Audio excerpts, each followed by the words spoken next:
of one group of tribes by another.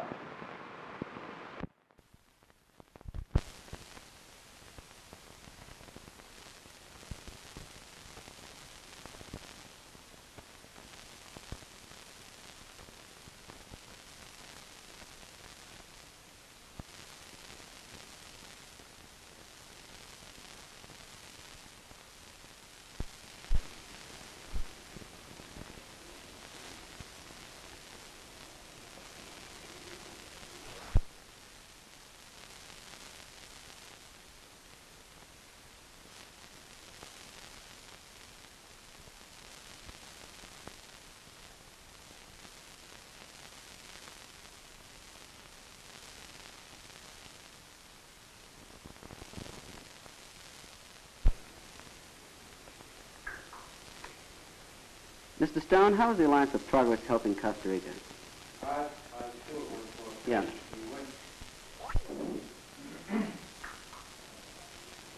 Mr. Stone, how is the Alliance for Progress helping Costa Rica? Well, the Alliance for Progress is helping Costa Rica in many ways.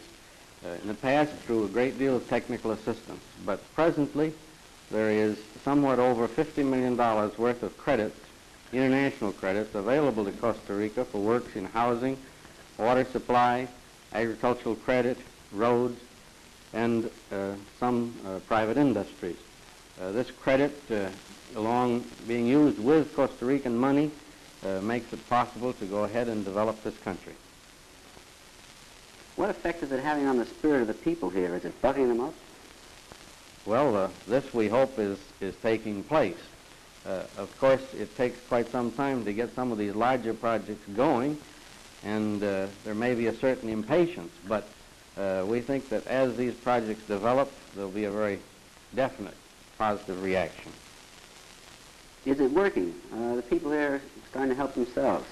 Oh, yes. The government has taken a great, several very important steps in support of the alliance in terms of legislation which are making it possible to better administer their tax system, to set up a planning office and do other things that it is felt is required to make things go ahead.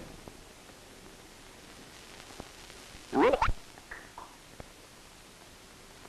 I understand that the population explosion is perhaps the greatest in the world right here, that perhaps as many as 60% of the people here are under 16 years of age. Why is this?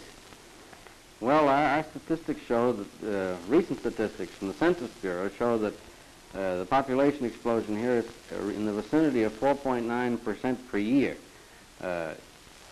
This figure we've been using has been 4.2 to 4.4.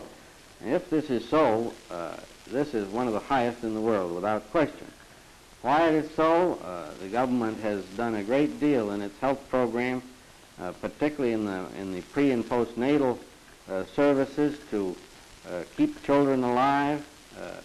The nutritional situation in Costa Rica is quite good, and the climate is very favorable for the growth of people and families. Well, what effect does this have on economic aid and Alliance for Progress? Well, of course, this imposes a tremendous problem in terms of economic development, because you have to start with a base of nearly 5% improvement before you make any actual improvement. And this is one of our real problems in the economic development of the country. It's real important because you have a large, unproductive youth in contrast with the working population, the producing population, quite small in comparison as compared to other countries. Well, do you see any solution to this? Well, All right, just a I'll minute. block it. Well, do you foresee any solutions? Well, the only solution that we can do is to try to develop the industrial potential of this country and the work opportunities to get the increased population to be productive as soon as possible. We can hope that what's taking place in the United States, France, and other developed countries is that a drop-off in the population growth will come along with the stronger development of the country. Mr. Stone, why is this conference being held here at this time? Is it to dramatize the Alliance for Progress? Well, I think one of the reasons is to dramatize the Alliance for Progress, surely. And I think Central America has been chosen because of the progress that Central America has made in the integration movement. That is the economic integration movement. Through the development of the Central American Bank and the Secretariat, Costa Rica is pushing ahead in developing, excuse me, oh, God. I'm sorry. Central America is making progress in this area, and we expect this conference will give stimulation and push to moving the integration movement forward faster. It's not very well known around the world or in the States, but isn't there an incipient common market here in Central America? Yes, the treaties for the common market are signed by all countries now in the executive, and all countries except Costa Rica have ratified these treaties. We expect Costa Rica will probably ratify soon. This will lead within 5 years to duty-free exchange of goods within the Central American area. And actually, it will lead to this much faster on all but a very limited list of items, which is already well documented. Will this have any effect upon the United States?